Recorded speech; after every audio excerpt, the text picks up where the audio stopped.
വളരെ സിമ്പിളായിട്ടുള്ള ഒരു ചാറുകറി തയ്യാറാക്കാനായിട്ട് കുമ്പളങ്ങ, മാങ്ങ, മഞ്ഞൾപ്പൊടി, ആവശ്യത്തിന് ഉപ്പ്, പച്ചമുളക്, വെള്ളം 1/2 ഗ്ലാസ് എന്നിവ ചേർത്തിട്ട് കുക്കറിൽ നമുക്ക് ഒരു വിസിൽ വേവിക്കാനായിട്ട് വെക്കാം.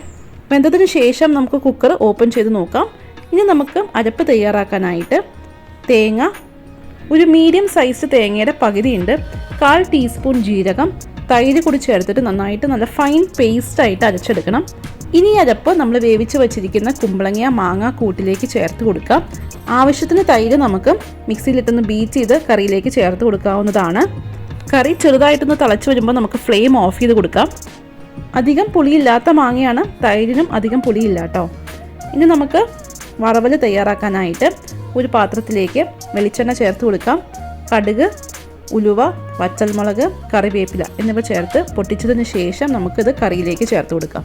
വളരെ സിമ്പിളായിട്ടുള്ള ഒരു ചാറുകറിയാണ്, ഒന്ന് ട്രൈ ചെയ്ത് നോക്കൂ. താങ്ക്